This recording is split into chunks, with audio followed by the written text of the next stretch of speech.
Em 40 minutos não dá para a gente falar muita coisa, mas eu vou falar para vocês, vou contar para vocês o essencial. Então não esperem mapas, aqueles relatórios bonitos que de repente a gente talvez nem consiga enxergar direito. Mas eu quero passar para vocês o conceito. E o conceito é muito simples. Para quem não sabe para onde ir, qualquer caminho serve, né? Então, se eu não sei o que eu quero da minha empresa, qualquer resultado que ela faça será suficiente. Se eu não sei qual é o tamanho do meu mercado, se as minhas vendas diminuírem ou se elas aumentarem, eu vou imaginar de que é por mérito meu e não por uma situação mercadológica. Então, é importante colocar isso para vocês. Eu sou conselheiro consultivo, como já foi colocado, e atuando também como consultor. Mas não aquele consultor, né, que não tinha o que fazer, virou consultor. Consultor com propósito. E dentro dessa linha, eu posso dizer para vocês que em 25 anos de atuação nesse mercado, eu já consegui recuperar várias empresas. Várias empresas. Alguns exemplos mais recentes, uma indústria do Paraná, mais precisamente uma indústria localizada em Maringá, com 45 anos de existência e 35 milhões de dívidas tributárias, com fornecedores, algumas ações, e com foco principalmente naquilo que eu vou mostrar para vocês. A gente conseguiu, em 13 meses, recuperar a empresa que tinha um faturamento, na época, em torno de 400 e poucos mil reais, com 300 funcionários, é uma indústria. Depois de 13 meses, nós conseguimos elevar o faturamento para alguma coisa em torno de 6 milhões de reais por mês, com resultado efetivo, retirando de linha uma série de produtos. Por incrível que pareça, eram os produtos que o dono mais gostava, né? Então, a gente tem muito disso nas empresas pequenas, a gente tem muito disso nas empresas médias, onde que quem cria um produto, e não necessariamente um produto que vai ser comercializado, mas um serviço, ou acredita que aquele serviço é campeão. Campeão, normalmente, ele é campeão, né? Ele ganha, né? Agora, um produto campeão, que não tem movimentação em 6 meses, um produto campeão, que não tem uma venda mínima, né, que suporte o seu lote mínimo de fabricação, fica bastante complicado. Eu acho que eu preciso apertar isso aqui. Voltei aqui. Vamos lá. Então, relatórios gerenciais, eles devem ser claros, precisos, eles devem ter um padrão de formato e de linguagem. Eu acho que isso vem toda de uma padronização dentro da própria empresa. E ele tem que ser de fácil análise e compreensão. Então, tudo que vocês possam imaginar, não, eu vou fazer um relatório de vendas. Esse relatório de vendas, ele tem que conversar com outros relatórios, né? Ele tem que ser fácil de ser analisado. Vocês têm que saber em que mercado vocês estão. Vocês têm que saber que aquilo que está lá não pode ser só de quem preparou o relatório. E aí, eu faço um parênteses com vocês, de que, muitas vezes, eu digo para vocês porque são 45 anos de CRC, né? E desde o início, quando eu comecei a desenhar formulários e relatórios, eu era apaixonado pelos meus relatórios. E eu achava que aqueles meus relatórios, por si só, né, o fato deles existirem, eles iam resolver o problema da empresa. E, na realidade, não é bem assim. Os relatórios não são para quem os faz, são para quem os usa. Então, vamos lá. E eles têm que apresentar informações relevantes. Você fala, mas se eu não tenho informação relevante, eu vou fazer um relatório para quê? Esqueçam, não vão ficar criando um monte de papéis. Porque tem muita gente que acha, falando, eu tenho uma empresa super organizada. Quantidade de papéis nunca foi sinônimo de organização. né? Então, o que eles têm que medir? Se vocês quiserem anotar, vocês falam, eu tenho que medir, primeiro, o desempenho financeiro, o meu desempenho operacional, o meu desempenho comercial, o meu desempenho de recursos humanos, né? E o principal objetivo dele é que eu tenho que conseguir medir tendência. Quando a gente fala em medir tendência, como é que a gente mede uma tendência se a gente não tem o resultado passado? Né? Então, é bastante complicado. Tem muito contador aqui? Oh, a Bia. Vamos lá. Gente, não dá para você administrar uma empresa sem contador. Não dá. Simplesmente assim. Então, quando você vai criar uma empresa, você já tem uma empresa, você assume uma empresa, a pessoa mais importante para você ter do teu lado é um contador. É um contador. A segunda pessoa mais importante é um advogado. Algum advogado aqui? Né? A segunda pessoa mais importante aqui é um advogado. Quando eu faço essa apresentação defendendo os advogados, eu falo que o primeiro é o advogado e o segundo é o contador, tá? Mas faz parte. E na prática, por quê? Para você montar uma empresa, você tem que saber qual é o ambiente que você está se instalando. Né? Quais são os efeitos externos que podem afetar a tua empresa? A primeira coisa, a tributação. Né? Que é a última coisa que o empresário, em determinados momentos, se preocupa. No começo, ele não está nem aí para a tributação. O contador não é importante. O contador vai ser atendido se der no final da tarde. Mas logo cedo vai se falar com o pessoal de vendas. E o pessoal de vendas vai falar, não, nós vamos estourar a boca do balão, nós vamos superar todas as metas de vendas, porque o produto é campeão, isso, aquilo e tal. E aí a gente fala, legal, como é que é a remuneração dos vendedores? O vendedor tem que ser um mínimo de fixo e um máximo de variável. Mas para você não perder o vendedor que diz que vai fazer e acontecer, você acaba fazendo ao contrário.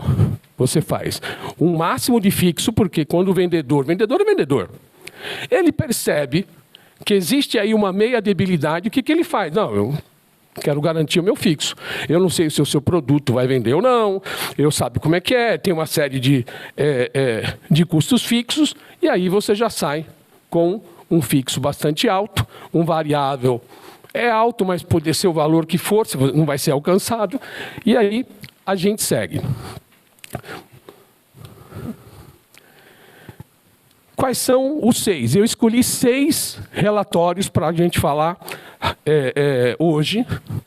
E vamos falar um pouquinho de cada um dos 6. O primeiro é o orçamento, o segundo é o DRE, o terceiro é o DVA, o quarto DFC, o quinto balanço patrimonial e o sexto é um relatório de eficiência comercial. Em 1988,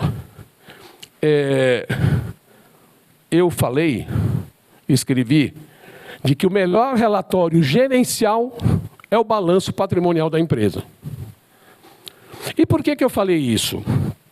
Porque eu comecei a analisar a diferença entre as pequenas empresas e as grandes empresas.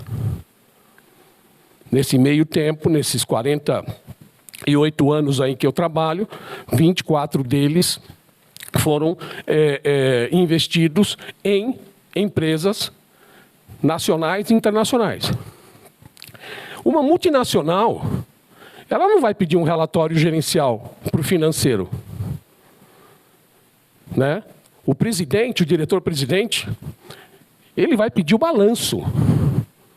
Ele quer ver o balanço patrimonial. Ele vai analisar o balanço patrimonial. Ele não vai analisar um demonstrativo de fluxo de caixa. O fluxo de caixa está no balanço.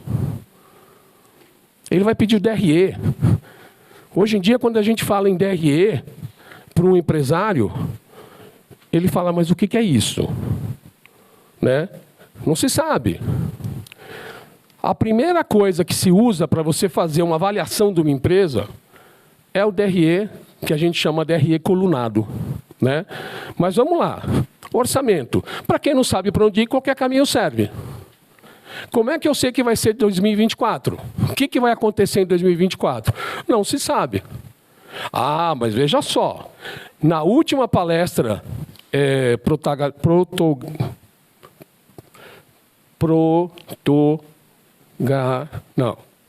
a última palestra feita pelo...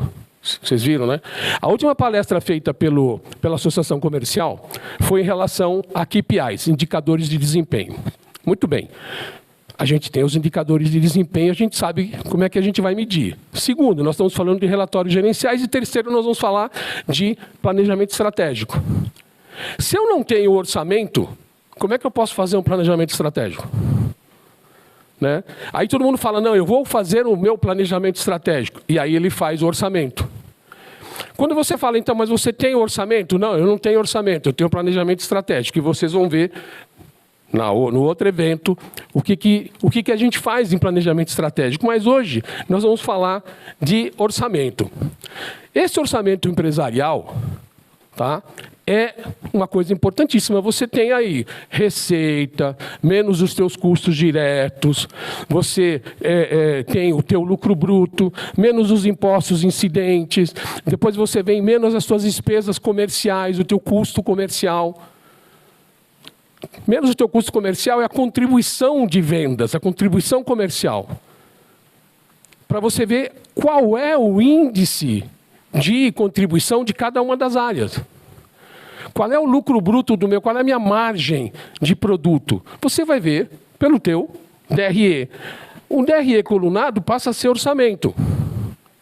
Esse orçamento futuro, você fala quanto que a gente tem que faturar. Quem é que vai faturar isso? Em que mês vai faturar isso? Qual é o produto que vai vender? Quem é que vai vender? Quanto que eu vou precisar de matéria-prima para poder produzir isso? Ah, não, mas a minha empresa é de serviço, eu não tenho matéria-prima. Tem matéria-prima, sim. Alguém vai ter que fazer isso. Algum técnico vai ter que fazer isso. Algum contador, algum financeiro vai ter que fazer isso. Alguém, um tecnólogo na parte de TI vai ter que fazer isso, né? Então, a gente tem que saber a questão do faturamento, da receita esperada, os custos com base naquilo que passou. Né? Você fala, pô, mas como é que eu vou colocar o custo de impostos? É só você pegar no ano passado como foi. Mas no ano passado eu não tenho. Então, a primeira coisa para você fazer um orçamento é você ter o resultado do ano passado. Né? Então, você tem que definir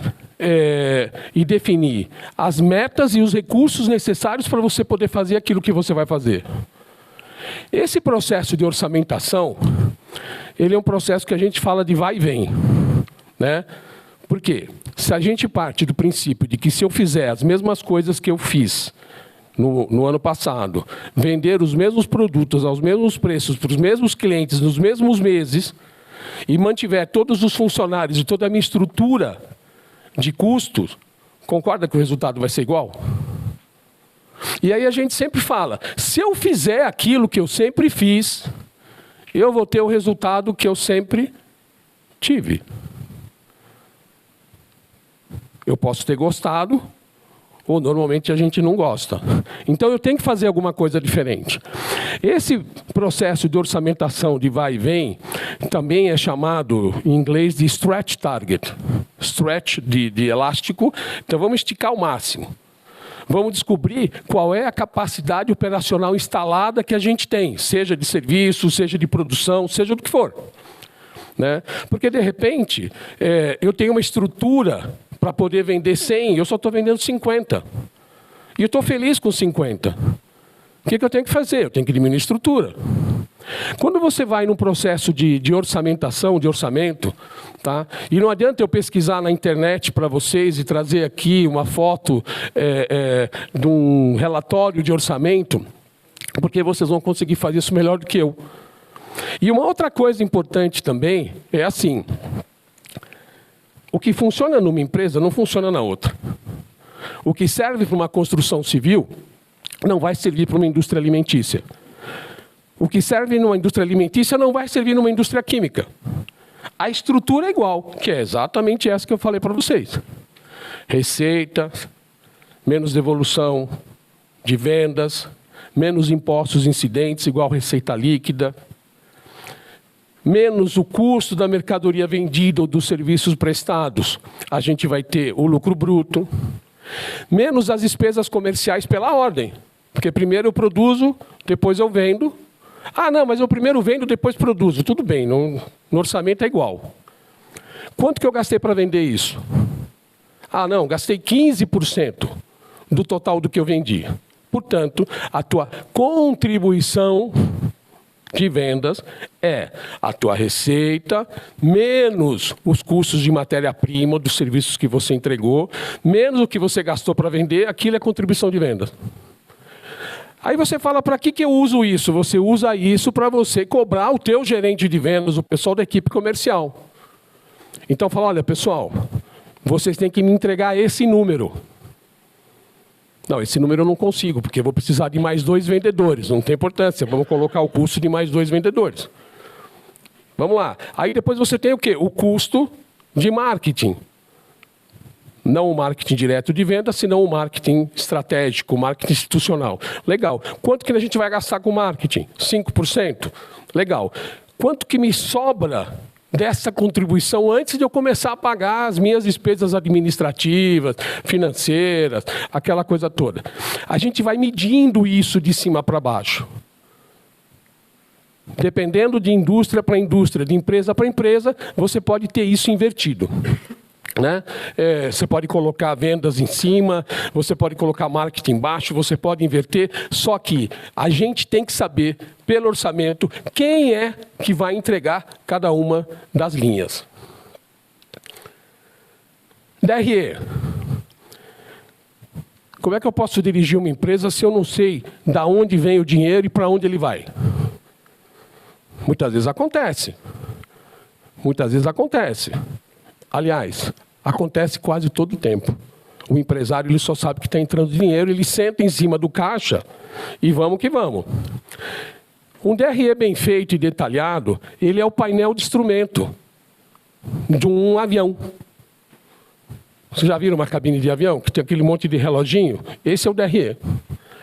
Esse é o documento, o relatório gerencial que vocês têm que pedir para o contador fazer junto com ele, explicar para ele como é que funciona, o que você quer ver, como é que você enxerga a tua empresa. A maioria dos DREs que eu tenho visto, ele é assim: receita bruta, menos impostos incidentes igual receita líquida, menos custo do produto vendido, igual lucro bruto, menos despesa operacional, despesas comerciais, despesas administrativas, resultado.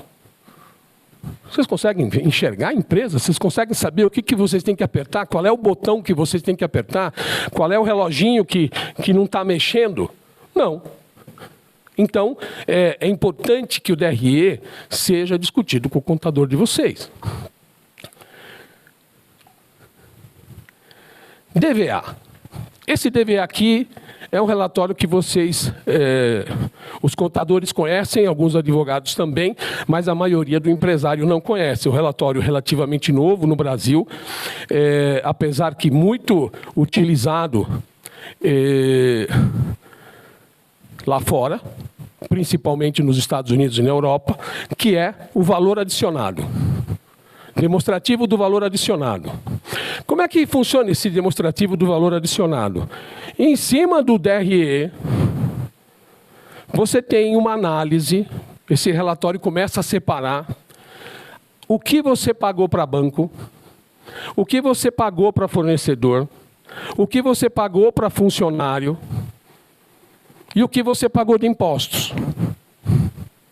Você sabia que tinha um relatório que o contador de vocês pode emitir mensalmente, se necessário. Normalmente isso a gente faz anual, mas pode ser feito mensal, para você saber exatamente o que está acontecendo. E eu vou contar um segredo para vocês.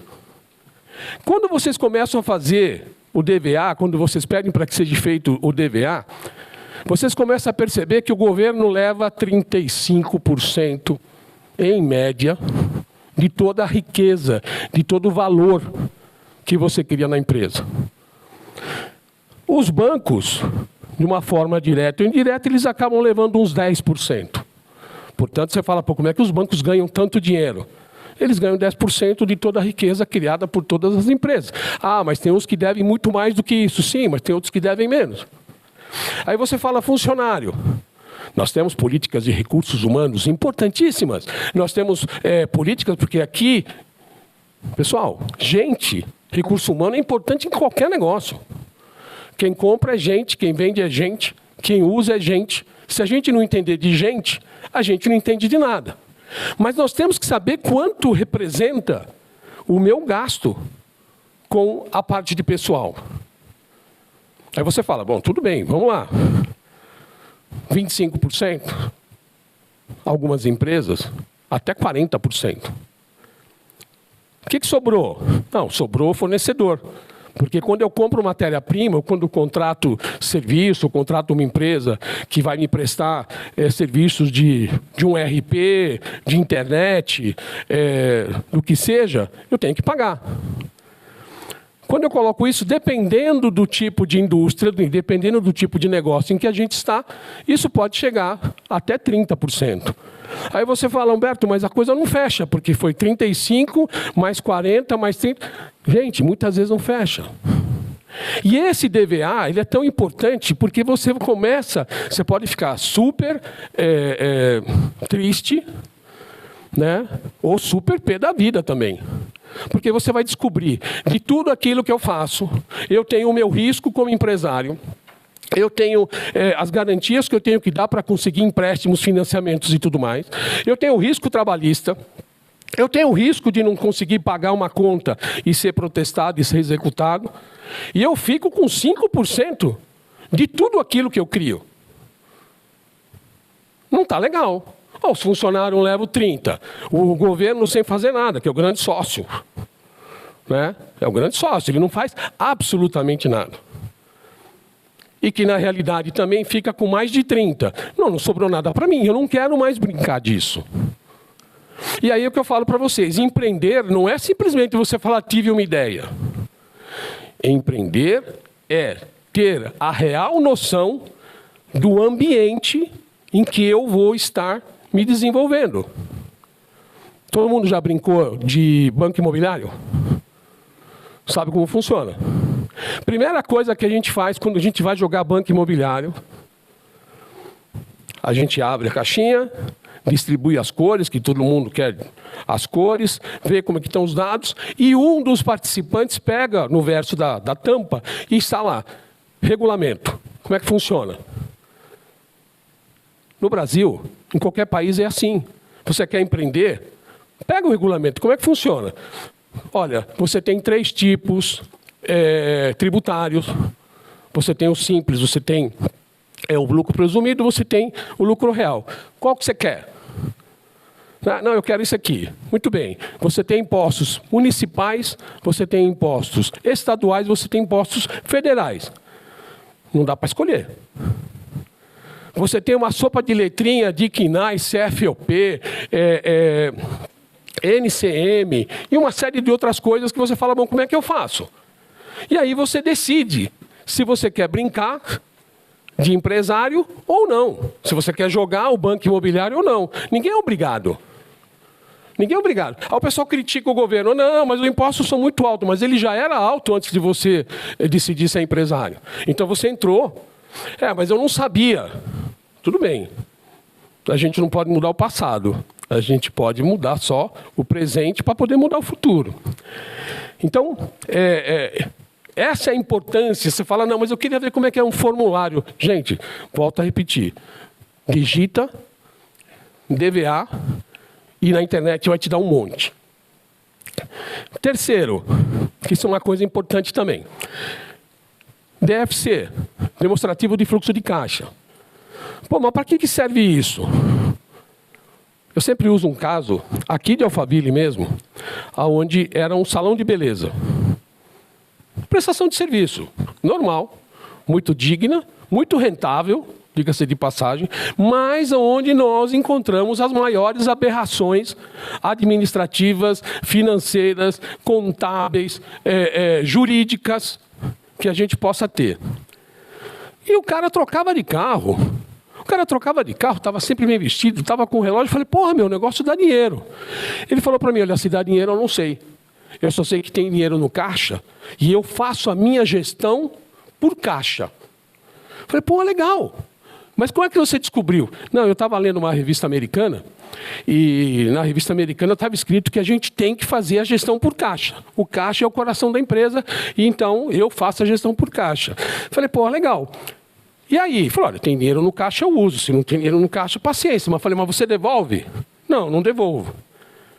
Mas e aí? Eu estou com um problema com o contador, porque ele falou que minhas contas estão atrasadas.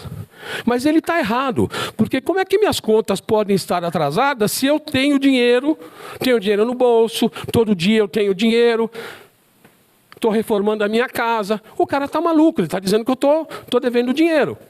Eu falei, cara, você sabe qual é a diferença entre regime de caixa e competência? Não, não tem essa competência, é só caixa. Falei, então tá bom.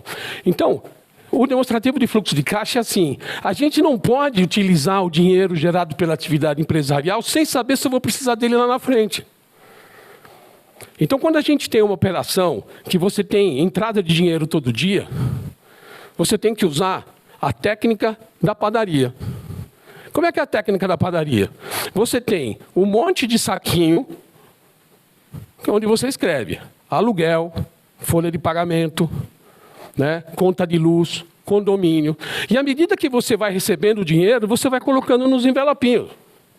Somente depois que o envelopinho tiver com o valor que você tem que pagar, o que vira mais você pode gastar. E mesmo assim, mais ou menos, mas é conta de padeiro. Agora, se entrou dinheiro e você usa o dinheiro da tua operação para você investir em outras coisas, aí é complicado. Balanço patrimonial. É o que eu sempre digo, né? Isso até é uma frase minha de 1975. O balanço patrimonial é o grande finale. É como, por exemplo, quando você vai numa ópera, né? Você tem uma série de apresentações, mas a final é aquela que é o grande finale, é onde você tem os melhores artistas, onde você tem os melhores músicos, é onde você fala, aquilo lá é para arrebentar. É o balanço patrimonial. Então, esse balanço patrimonial, ele é importante para uma empresa porque, primeiro, a nível internacional, o balanço é igual. Nós temos no Brasil a adoção do IFRS, né? International Financial Reporting Standards, ou seja, é uma padronização dos relatórios. Você pode pegar um balanço de uma empresa na Itália, de uma empresa na Alemanha, de uma empresa no Brasil, de uma empresa na Colômbia, e você pode colocar um do lado do outro e você vai ver, via de regra, a mesma estrutura. E isso é importante para você poder, principalmente, avaliar a capacidade que a tua empresa tem de gerar resultado. Não adianta você vir com planilhas Excel, aí você arrumou um menino do financeiro, ou a moça do financeiro, e é o cara mais importante. No final do dia eu tenho que sentar com ele para ver como é que está o relatório. Não vai funcionar, gente. Porque quando você for prestar contas para o banco, ou você for fazer um cadastro no banco, ou você for pedir dinheiro para o banco não vai aceitar aquela planilha Excel. Ele vai te pedir o balanço patrimonial. E aí, o que a gente faz? A gente liga, né, para o contador e fala, escuta, estou fazendo um negócio no banco, ele pediu para mandar um balanço, mas não precisa ser um balanço real, né? É só pro forma. Vocês acreditam nisso? Difícil, né? Mas vamos lá. Então, balanço patrimonial. Quem é empresário, quem é executivo, procure o seu contador e peça o balanço patrimonial. E mais. O balanço patrimonial de 2022, de 2021, de 2020, coloca um do lado do outro e você vai ver. Olha, eu tinha contas a receber em 2020, muito maior do que eu tenho em 2021, muito maior do que eu tenho em 2022, e eu não sei o que está acontecendo. que eu tinha de estoque? Bom, o meu estoque era menor, ele foi aumentando. Mas peraí, meu estoque está aumentando, meu contas receber está diminuindo, significa que meu pessoal de vendas não está vendendo aquilo que se comprometeu a vender. Aí eu volto naquele outro que eu falei para vocês, no orçamento, e falo, cara, o custo da área comercial deveria ser, no máximo, 15%. Vocês estão me custando 30%. E o cara da área comercial fala assim, eu estou sem aumento faz 3 anos. Mas não é o custo dele que aumentou, é a receita que ele trouxe para casa que diminuiu. E isso a gente consegue ver diretamente pelo balanço patrimonial. Vamos lá. O último, eficiência comercial. Essa eficiência comercial é uma frase minha de 1983. Né? Nunca foi tão importante avaliar como estamos indo em conversão de propostas em vendas. E muitas vezes o pessoal não vê isso. Por quê? Porque não dá para ver. Essa apresentação ela foi ajustada, tá? Tem algumas palavras que elas estão emendadas e eu juro para vocês que não fui eu que fiz, tá? Mas vamos lá. Quanto eu estou convertendo? Quantas propostas eu tenho? Quantas propostas a gente fez em janeiro, fevereiro e março? Dessas propostas que a gente fez em janeiro, fevereiro e março, quantas viraram pedido? Mesma coisa. Não, eu estou trabalhando na área comercial. Né? Eu sou da área comercial. Eu tenho uma imobiliária, eu tenho uma construtora, ou eu sou uma corretora. Então, legal. Quantas propostas eu fiz? Quantas pessoas vieram ver o meu empreendimento e acabaram não comprando? De cada 10 pessoas que eu recebo, 2 fecham. Então, eu tenho um aproveitamento de 20%. Gente, isso é matemática. O grande desafio é perguntar para as outras 8 pessoas por que elas não fecharam comigo. Por que elas não fecharam comigo? Não, porque... Podemos fazer um negocinho rápido. Você não fechou por preço, você não fechou por localização, você não fechou por planta, você não fechou porque está longe do metrô. A gente tem que saber. Para que a gente tem que saber? Para a gente saber identificar quem é o nosso persona. Quem é o nosso cliente persona? Qual é o perfil do cara que vai comprar nosso produto? Seja um imóvel, seja um serviço de advocacia, um serviço de contabilidade, um serviço de tecnologia. A gente tem que saber. Né? A gente tem que saber falar, poxa vida, peraí, o perfil, e isso as empresas grandes têm. Vou confidenciar para vocês. E isso as empresas grandes têm. Elas identificam claramente quem é a pessoa que vai comprar. De que sexo ela é, qual é a faixa etária que ela tem, quantos filhos ela tem, qual é o grau de escolaridade. Vocês já viram preencher algum tipo de pesquisa assim? Que o pessoal vai perguntando tudo isso aí. Para que o cara pede tudo isso? Porque o cara é enxerido? Porque o cara é curioso? Não, porque eles vão identificar quem é o persona do produto deles. Então, esse persona do produto deles, ele só vem através desse relatório de eficiência comercial. É a minha taxa de conversão. Né? Então, para não falar difícil, gente, fiz 10 propostas, fiz 10 milhões de propostas, fechei 2. Eu consigo, inclusive, identificar de que, de repente, o meu produto não é para aquele pessoal que eu estou tentando vender. De repente, o meu produto é de alto valor agregado e eu estou tentando vender num nível de potenciais compradores que não está à altura do meu produto. E vice-versa. Só vou conseguir fazer isso como? E outra coisa, gente. Tudo que vocês têm na cabeça de vocês dá dor de cabeça, preocupação,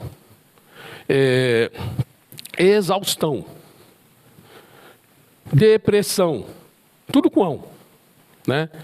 A partir do momento em que vocês tiram da cabeça de vocês e vocês começam a colocar num papel, num caderninho, e vocês começam a dividir nessas 6 dicas que eu trouxe para vocês, vocês vão ver que as coisas vão ficar O caderno vai ser o problema. Vocês não vão ter um monte de problemas que vocês tinham antes. O caderno é um problema, porque ele só tem as coisas que vocês têm que fazer, ou as coisas que vocês têm que identificar.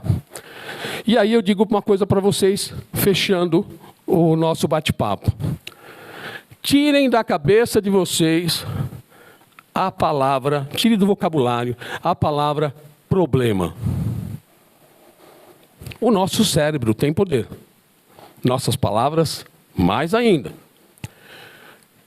Façam um teste a partir de hoje, a partir de agora. Em vez de vocês falarem problema, toda vez que vocês forem falar a palavra problema, vocês falem situação. Então, eu tenho uma situação financeira. Não é um problema financeiro. E eu tenho uma situação familiar. Eu conheço gente dessa sala que usa bastante isso. Não é verdade? Né? Você não vê a pessoa falar problema, não tem problema, é situação. Estou com uma situação A, uma situação B, uma situação C. Comecem a utilizar isso. Sigam as dicas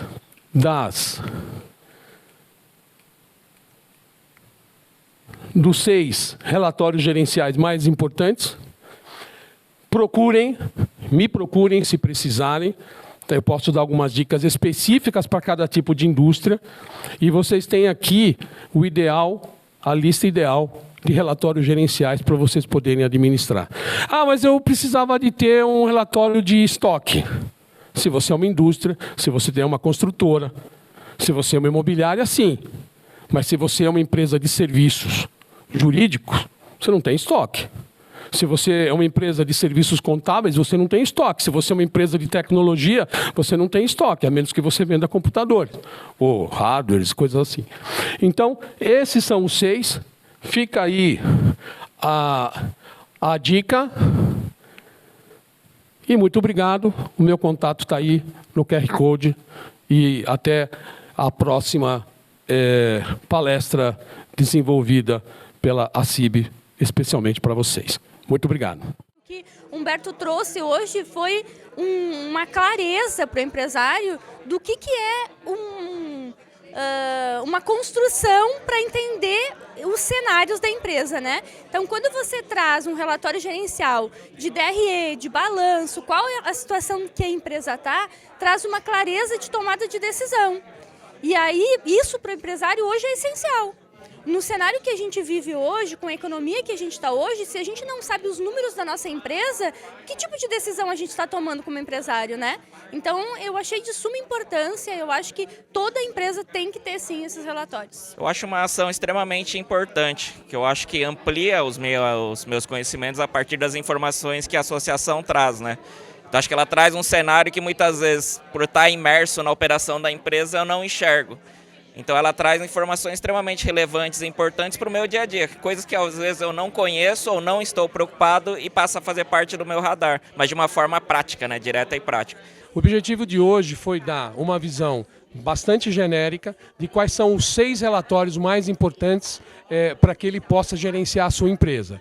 E dentro disso, pelo nível de perguntas, pelo nível de interesse depois do evento, eu entendo que valeu a pena sim. E para mim foi bastante importante, porque falar sobre um assunto que afeta a vida do empresário e que afeta o associado da CIB, para nós é muito importante. Sem essas informações, é como se você estivesse navegando sem rumo. Então você vai muito no achismo, muito naquilo que você acha que está correto e às vezes os números não traduzem isso. Então é muito importante que nós tenhamos conhecimento e saibamos como utilizar essas informações em prol do sucesso da sua empresa. Eu acho que hoje tudo é networking, né? E eu gostei muito do que o Humberto falou.